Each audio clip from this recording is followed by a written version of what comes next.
بسم اللہ الرحمن الرحیم الصلاۃ والسلام علیک یا رسول اللہ، الصلاۃ والسلام علیک یا نبی اللہ، الصلاۃ والسلام علیک یا حبیب اللہ، وعلی آلک واصحابک یا نور اللہ، وعلى آلك وأصحابك يا رسول الله صلی اللہ تعالی علیہ وسلم۔ صلى الله تعالى عليه وسلم۔ بیان کیا گیا تھا کہ فصاحت اس کے اندر کیا ہے، وہ مفرد سے بھی متصف ہوتی ہے، کلام سے، متکلم سے، اور بلاغت صرف کلام اور متکلم سے متصف ہوتی ہے۔ فصاحت مفرد کے لیے بیان کیا گیا کہ تین چیزوں سے اس کا پاک ہونا ضروری ہے: تنافر حروف، مخالفت قیاس اور غرابت سے اس کا پاک ہونا ضروری ہے۔ اس کے اندر آپ نے تنافر حروف کے اندر پڑھا آپ نے، اور مفرد کے بارے میں ساری چیزیں پڑھ لی۔ اب پھر آگے اس کے بعد کلام، وفی الکلام خلوصہ من ضعف التعلیف و تنافر الکلمات و تعقید ما فصاحتہ۔ اور کلام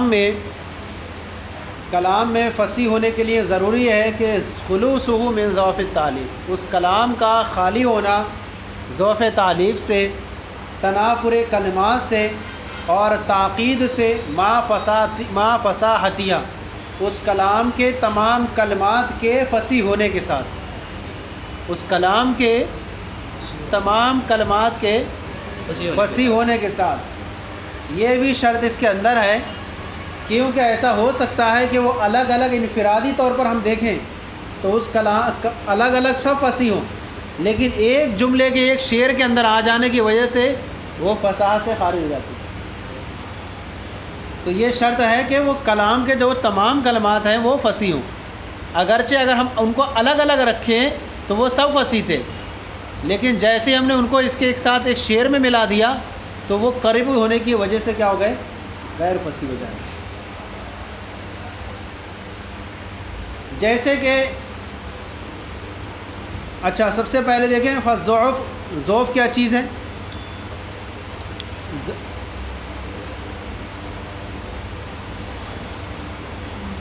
ضرب غلامہ زیدًا، زید کو اس کے غلام نے مارا۔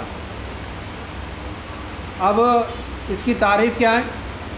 یعنی ضعف تعلیف کسے کہتے ہیں کہ جو کلام جو ہے وہ مشہور نحوی قاعدے کے خلاف جاری ہو، کلام جو وہ مشہور نحوی قاعدے کے خلاف جاری ہو تو اس کو ہم کیا کہیں گے؟ ضعف تعلیف کہیں گے۔ جیسے ضرب غلامہ زیدًا، زید کو اس کے غلام نے مارا۔ نحویوں کا ایک قاعدہ ہے کہ اضمار قبل الذکر لفظاً اور رتبتاً درست نہیں ہوتا ہے، لفظاً اور رتبتاً درست نہیں ہوتا ہے، لہٰذا یہاں پر دیکھیں کہ غلامہ، اس کے اندر جو ہے ضمیر جو لوٹ رہی ہے وہ زید کی طرف، جو لفظاً بھی مؤخر ہے اور رتبتاً بھی مؤخر ہے، کیونکہ ضروری ہے کہ جب بھی کوئی ضمیر لوٹائیں تو اس سے پہلے لفظاً یا معناً یا حکماً اس مرجع کا ذکر پہلے ہو چکا ہو، اور یہاں اس سے پہلے زید کا ذکر کہیں ہوا نہیں ہے، لفظاً نہ حکماً نہ معناً، تو لفظاً بھی آپ دیکھ رہے ہیں کہ زید مؤخر ہے اور رتبتاً بھی مؤخر ہے کہ یہاں اس سے پہلے اس کا ذکر نہیں ہے اور ضمیر پہلے نہیں آئے۔ حالانکہ قاعدہ یہ ہے پہلے کسی چیز کو مرجع کو لایا جاتا ہے، پھر بعد میں اس کی طرف ضمیر لوٹائی جاتی ہے۔ تو اس لیے ہم کہیں گے کہ غلامہ ضرب غلامہ زیدًا، یہ مثال کس کی ہے؟ ضعف تعلیف کی ہے، قانون نحوی کے خلاف جاری ہے اور اضمار قبل الذکر لازم آ رہا ہے اس میں۔ فالتنافر، تنافر کیا ہوتا ہے؟ تنافر یہ ہوتا ہے کہ کلام جو ہو زبان پر اس کے کلمات ثقیل ہو جائیں، ان یکون الکلام ثقیلۃ کلمات علی اللسان لاجتماع ما، یعنی کلام ثقیل ہو جائے اور اس کے تمام کلمات جو ہیں اجتماع کی وجہ سے زبان پر ثقیل ہو جائیں۔ اگر ہم اس کو انفرادی طور پر الگ الگ دیکھیں تو سب کلام کے جو کلمات ہیں سب فصیح ہیں، لیکن ایک جملے کے اندر جمع ہونے کی وجہ سے سب کیا ہوگا؟ یہ غیر فصیح ہو گئے۔ یہاں پر ایک شعر ہے، لیسا قربا قبر حرب قبر، حرب کی قبر کے پاس کوئی قبر نہیں. کوئی قبر نہیں ہے. یہ حرب بن امیہ ایک شخص تھا علب کا، بنی امیہ میں سے تھا، کہ حرب بن امیہ نے ایک جن کو مار ڈالا جو سانپ کی شکل میں تھا. اس کے بدلے میں کسی جنی نے حرب بن امیہ کو مار ڈالا. اس کے بعد جنی نے یا کسی جن اور نے ایک شعر پڑھا، قبر حرب بمکان کفر ولیس قربا قبر حرب قبر. مصرع اول اس کا یہ ہے، قبر حرب بمکان کفر، حرب کی قبر ایک بنجر چٹیل میدان میں ہے، ولیس قربا قبر حرب قبر، اور حرب کی قبر کے پاس کسی کی قبر نہیں. جن بھی جو ہے غیر فصیدہ اور اس طرح سے کلام کر گیا وہ، قبر حرب بمکان کفر ولیس قربا قبر حرب قبر. یہاں پر ہم دیکھیں قبر کیا ہے، قرب کو الگ رکھیں، قبر کو الگ رکھیں، قبر کو سب کو الگ رکھیں تو یہ سب فصیح ہیں، لیکن ایک ساتھ جمع ہو جانے کی وجہ سے ان کے اندر بولنے میں ثقیل پیدا ہو رہا ہے، اور شاید کوئی جو ہے 5 مرتبہ زبان سے ادا کر سکے بغیر سانس لیے ہوئے ادا کرے گا. ولیس قربا قبر حرب قبر ولیس قربا قبر حرب. تو اس کے کلام کے جو کلمات ہیں سب فصیح ہیں، لیکن جمع ہونے کی وجہ سے، اجتماع کی وجہ سے کیا ہوگا، غیر فصیح. اسی لیے شرط تھی ما اجتماعی میں. صحیح ہے. جی. آگے ہے کریم متا امدحہ امدحہ والورا واذا ما لمتہ لمتہ وحدی. یہ جو شعر ہے، اس شعر کا پس منظر یہ ہے، ابو القاسم اسماعیل بن عباد نے، جو شیخ عبد القاہر کے اساتذہ میں سے، ابو تمام کا ایک قصیدہ اپنے استاد ابن امید کے سامنے پڑھا. تو جب شعر کریم متا امدحہ امدحہ پر پہنچے تو استاد نے کہا اس میں 2 عیب ہیں. کیا ہیں؟ 2 ہے. اس شعر کے اندر کہتے ہیں، ایک تو یہ ہے کہ مدح کے مقابلے میں انہوں نے لوم لایا ہے، وَإِذَا مَا لُمْتُهُ لُمْتُهُ وَعْدِي. مدح کے مقابلے میں لوم آیا ہے، جبکہ مدح کے مقابلے میں ضم آتا ہے. مدح کے مقابلے میں سماتا ہے. شاعر کو ضم کہنا چاہیے تھا، وَإِذَا أَضُمُّ. دوسرا یہ کہ امدحہ کا 2 بار استعمال کرنا، اس میں ہا اور ہا کا ایک کلمے میں اجتماع اور کلمات کا تکرار ہے. کیا ہے؟ ہا اور ہا کا جمع ہونا. یہ ہا اور ہا کا جمع ہونا غیر فصیح نہیں ہے، ورنہ تو قرآن پاک میں فسبحہ ہے نہیں ہے. تو جمع ہونا غیر فصیح نہیں ہے، بلکہ کیا ہے، ساتھ ساتھ تکرار کے ساتھ آ جانا غیر فصیح ہے. تو یہ نہیں، تو قرآن پاک کو غیر فصیح کہہ سکتا ہے کوئی نہیں. تو پتہ کیا چلا، استاد نے کیا کہا کہ یہاں پر ہا اور ہا کا ایک کلمے میں جمع ہونا، ساتھ ہی ساتھ کلمات کا تکرار سے آنا.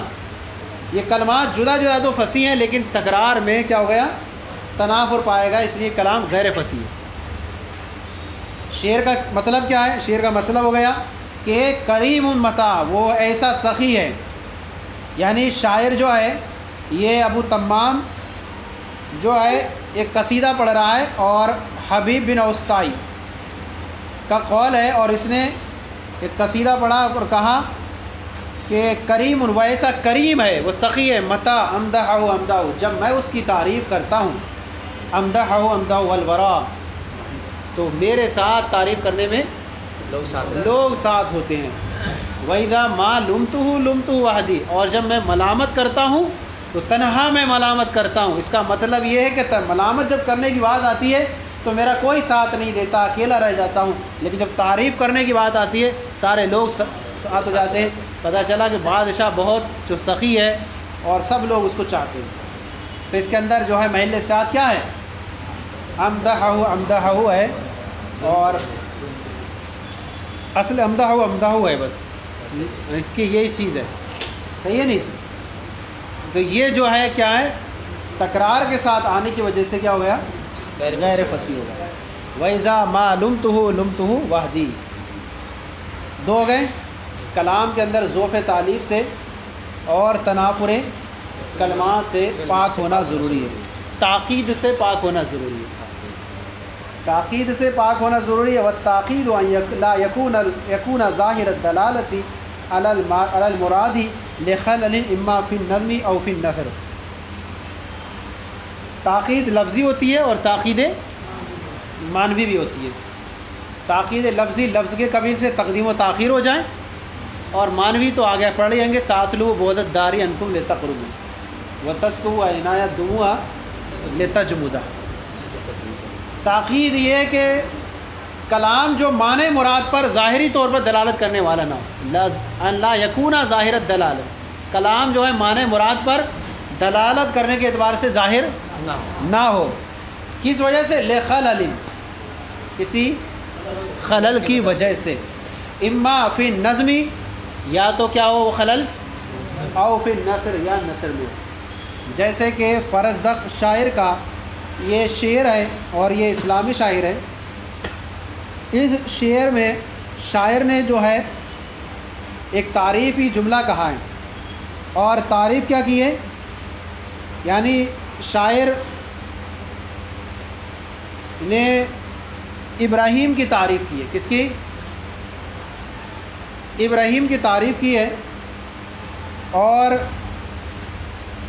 ابراہیم کے جو والد ہیں وہ ہشام ہیں، اور ابراہیم کے جو بھانجا ہے اس کا نام بھی ہشام ہے. صحیح ہے. اور جو بھانجا تھا، بھانجے ہشام بن عبد الملک نے اپنے خالو، ماموں ہو گیا، اپنے ماموں ابراہیم کو،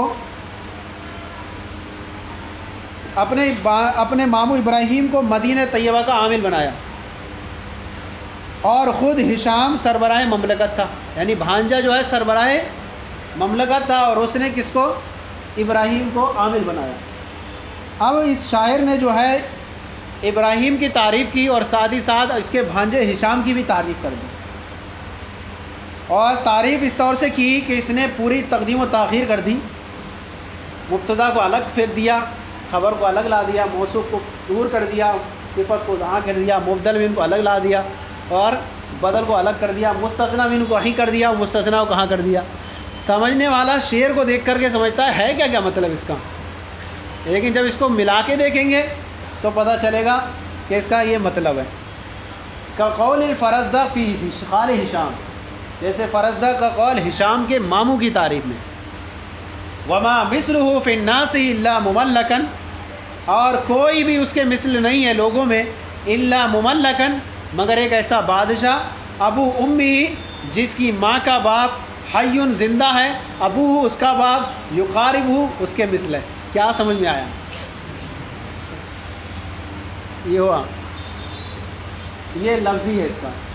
اور اس کی عبارت جو نکالیں گے تو اب اس کی عبارت نکل کے آئے گی، لیس مثلہ فی الناس حی یقاربہ، یعنی لوگوں میں کوئی بھی ایسا زندہ نہیں ہے جو اس کے مثل ہو. کس کے؟ ای احد یشبہ فی الفضائل الا مملک، یعنی کوئی بھی نہیں ہے ایسا جو ابراہیم کے مشابہ ہو فضائل و کمالات میں، مگر ایسا بادشاہ جس کو بادشاہت عطا کی گئی، یعنی ہشام ہے ایسا جو بھانجا ہے. اب جس کی ماں کا باپ ابراہیم کا باپ ہے، جس کی ماں کا باپ ابراہیم کا باپ ہے. کیا سمجھ آیا؟ ابراہیم کے جو باپ کا نام ہے ہشام ہے، مگر اس کا بھانجا جس کی ماں کے باپ اور اس کا باپ ایک ہی ہے. نہیں سمجھ میں آیا؟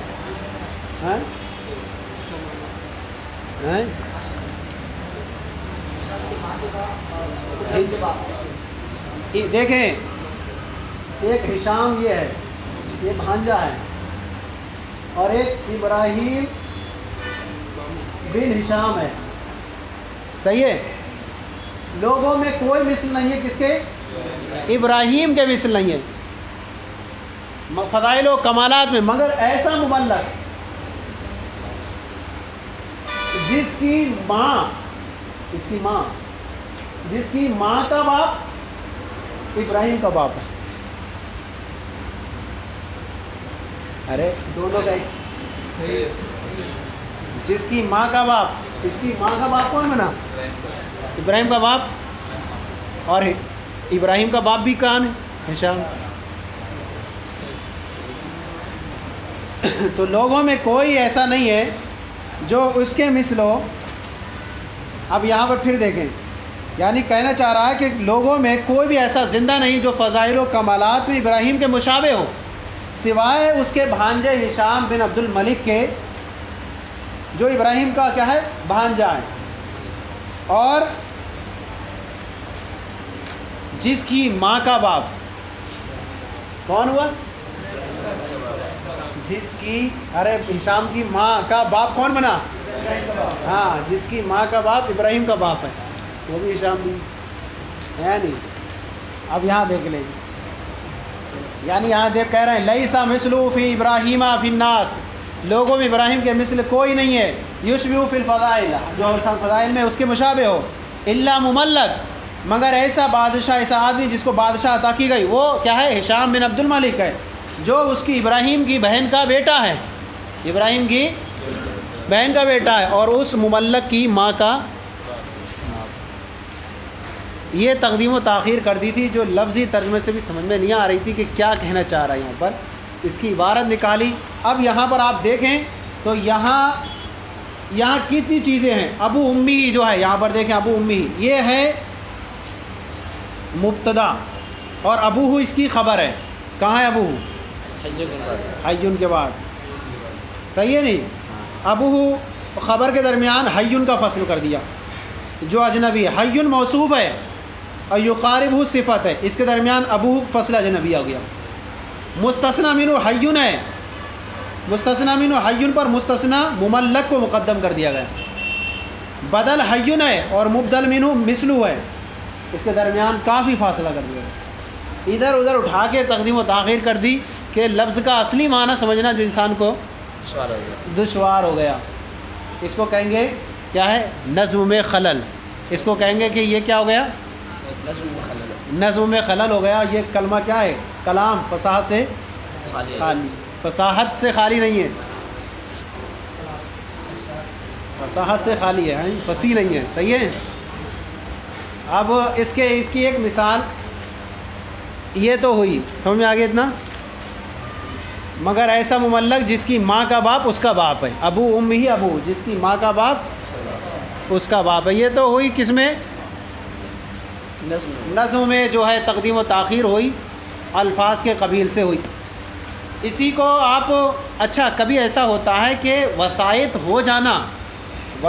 ہو جانا یہ کوئی چیز نہیں ہے کہ وسائط ہونے کی وجہ سے ہم جلدی نہیں پہنچ رہے معنی مراد تک۔ کبھی ایسا ہوتا ہے وسائط بہت ہوتے ہیں، معنی مراد تک آسانی سے پہنچ جاتے ہیں ہم۔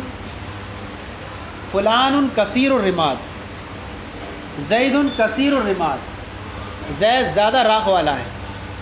راکھ والا کب ہوگا؟ لکڑی زیادہ جلیں گی۔ لکڑی کب زیادہ جلیں گی؟ جب کھانا زیادہ بنے گا۔ کھانا کب زیادہ بنے گا؟ جب مہمان زیادہ آئیں گے۔ تو گویا کہ کیا ہے وہ؟ سخی ہے۔ تو زید کثیر الرماد، زید زیادہ راکھ والا ہے، تو زیادہ راکھ کب جلے گی؟ زیادہ ہوگی۔ لکڑی جب زیادہ کب جلیں گی؟ جب کھانا زیادہ بنے گا۔ کھانا کب زیادہ بنے گا؟ تو پتہ چلا کہ زید کیا ہے؟ سخی ہے۔ یہ وسائط ہوئے لیکن معنی مراد تک آسانی سے پہنچ گئے۔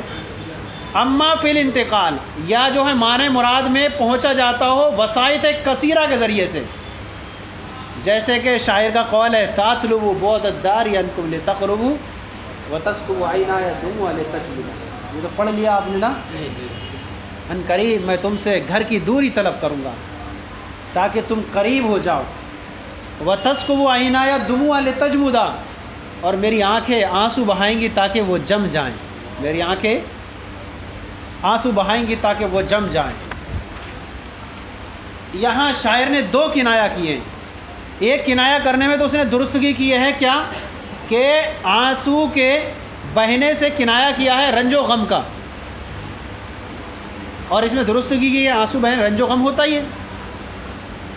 یعنی کیا کہا ہے کہ میری آنکھیں آنسو بہائیں گی تاکہ میں تم سے گھر سے دور ہو جاؤں گا، تو میں تاکہ تم قریب ہو جاؤ میری آنکھیں آنسو بہائیں گی، یعنی غم ہوگا مجھے، یعنی میں گھر سے چلا جاؤں گا، لوگوں کا شوق برداشت کروں گا، دوستوں کی یادیں آئیں گی اور خوب کثرت سے آنسو بہاؤں گا، اس کے بعد تم لوگوں کو مجھے پیار آ جائے گا میرے اوپر، اور پیار آنے کے بعد تم مجھے وصال قرب عطا کرو گے۔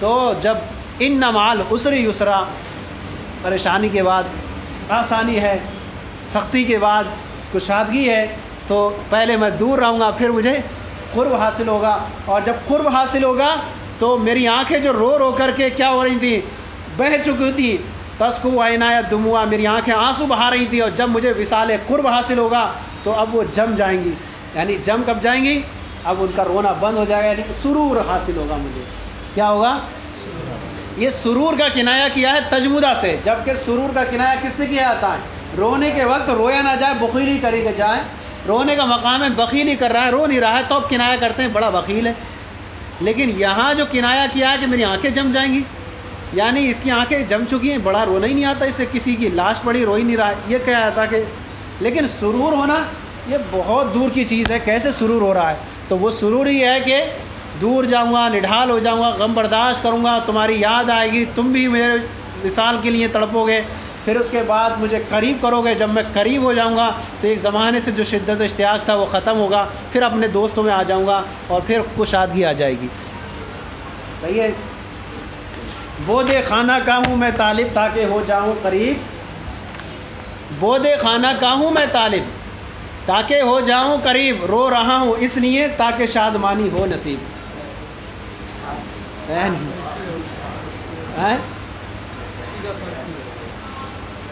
بود خانہ کا ہوں میں طالب تاکہ ہو جاؤں قریب، رو رہا ہوں اس لیے تاکہ شادمانی ہو نصیب، اس کو جو ہے یہ سمجھ سکتے ہیں اردو کے اندر ہے نہیں، تو یہ وسائط کثیرہ ہوگا اس کے اندر کہ معنی مراد کو سمجھنے کے لیے جو ہے کیسے اس نے کنایہ کیا ہے، اور جمنے سے کنایہ کیا ہے خوشی کا، اس کے اندر کیا ہو گئی کنایہ کیا ہے، اور معنی مراد تو سمجھنے میں کافی دیری لگ رہی، اس لیے کہیں گے کہ یہ کیا ہے، کلمہ کلام فصیح نہیں ہے۔ میں تم سے گھر کی دوری طلب کروں گا تاکہ تم قریب ہو جاؤ، میری آنکھیں آنسو بہائیں گی تاکہ وہ جم جائیں، فَإِنَّ الْإِنْتِقَالَ مِنْ جُمُودِ الْعَيْنِ إِلَىٰ بُخْلِهَا بِالدُّمُوعِ، اس لیے کہ جمود عین سے جو انتقال ہوتا ہے وہ رونے سے بخل کرنے کی طرف ہوتا ہے، لا الى من قصد من السرور، اس کی طرف نہیں ہوتا جس نے شاعر نے اس کا ارادہ کیا۔ اس کی مثالیں جو ہیں اردو میں تو یہ دے ہی دی میں نے، کون سی، بود خانہ کا ہوں میں طالب تاکہ ہو جاؤں قریب، رو رہا ہوں اس لیے تاکہ شادمانی ہو نصیب۔ اور ایک مثال اس کی یوں ہے، ایک اس کی مثال یوں کریں کہ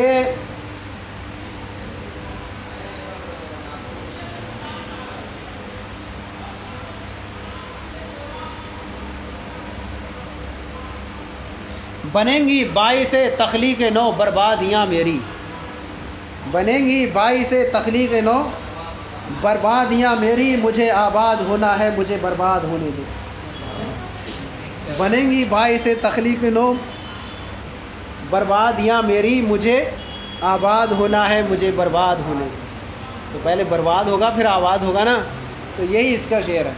اسی طرح اردو عربی کے اور بھی ہے اس کی تاکید کسارت، مگس کو باغ میں جانے نہ دینا نہ خون پروانے کا ہوگا، مگس کو باغ میں جانے نہ دینا نہ خون پروانے کا ہوگا، مکھی شہد کی باغ میں جائے گی، جانے کے بعد مختلف پھلوں سے پھولوں سے رس چوسے گی، رس چوسنے کے بعد لائے گی اپنا چھتا بنائے گی، چھتے میں پھر شہد بنے گا، اس کے بعد شہد بننے کے بعد لوگ شہد لے جائیں گے اور لوگ کچھ موم توڑ کے لے جائیں گے، موم توڑنے کے بعد اس کی موم بتی بنائیں گے، اب موم بتی جب جلے گی اس کے بعد پروانے آئیں گے، پروانے اپنی جان نثار کر دیں گے، مگس کو باغ میں جانے نہ دینا نہ خون پروانے کا ہوگا۔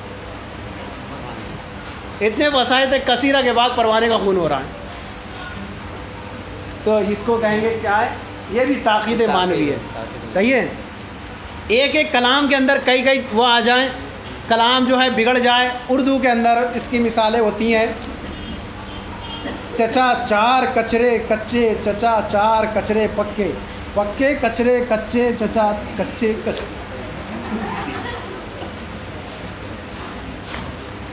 یہ ہو گئی تاکید کتنے ہو گئے اس کے اندر؟ تو پورا ایک کلام ہی جو یہ بھر گیا کائے سے. تنافر میں پایا جا رہا ہو، تاکید میں پایا جا رہا ہے. تو آج اتنا ہی یاد رکھ لیں. صحیح ہے. کیا چیز ہوئی؟ ایک تو یہ بتا دیا کہ انتقال جو ہوتا ہے کس سے؟ نظم میں ہوگا خلل کی وجہ سے. جیسے کہ اس نے شاعر نے تقدیم و تاخیر کر دی، مبتدا کہیں، خبر کہیں، موصوف صفت کہیں الگ، مبدل من بدل کہاں کر دیا. اس کی وجہ سے معنی مراد کو سمجھنے میں بڑی دشواری آئی. جبکہ آسان تھا کہ تعریف کر رہا ہے ابراہیم کی اور اسی کے ساتھ اپنے اس کے بھانجے ہشام کی بھی کر رہا ہے. اور ہشام کا جو نام ہے، جو ہشام بھانجا ہے، وہی ابراہیم کے والد کا نام ہے. تو اب کہنا چاہ رہا ہے کہ اس کی ماں کا باپ ابراہیم کا باپ ہے. اتنا تھا، لیکن اس نے اتنا کر دیا کہ معنی مراد کو سمجھنے دشواری ہو گئی. اسی طرح تاقید مانوی و ساتلب و بودت داری انکم لے تقربو و تسکب عنایت دموہا لے تجمودہ. چلیں کل کو اور پھر انشاءاللہ.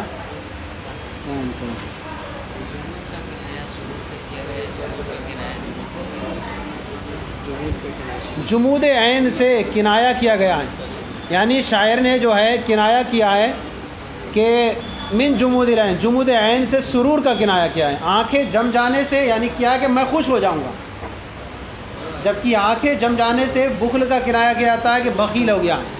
سرور ہونا سمجھ میں نہیں آتا. خوشی حاصل ہوگی، میری آنکھیں جم جائیں گی یعنی آنسو نہیں رہیں گے، میں روں گا نہیں، کس لیے نہیں روں گا، لیکن خوشی حاصل ہو جائے گی. یہ بہت بعید کی چیز ہے. ہاں سرور حاصل ہو جائے گا، یہ نہیں ہو سکتا.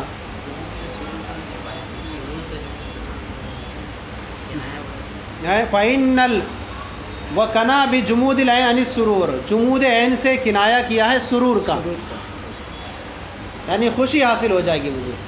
صحیح ہے. تو یہ دو تین مثالیں تھیں، اردو میں بھی تھی اس کی. اس کا ترجمہ کیا کریں گے اردو کے اندر؟ بودے خانہ کا ہوں میں طالب تاکہ ہو جاؤں قریب، رو رہا ہوں اس لیے شادمانی ہو نصیب. بریں گی باعث تخلیق نو بربادیاں میری، مجھے آباد ہونا ہے مجھے برباد ہونے دو. مگس کو باغ میں جانے نہ دینا، نہ خون پروانے کا ہوگا. اب اس کے بعد جو ہے دوسرا کیا ہوا اس کے اندر؟ چین تھی تنافر حروف، مخالفت تاقید، اور اس کے بعد اور کیا ہے؟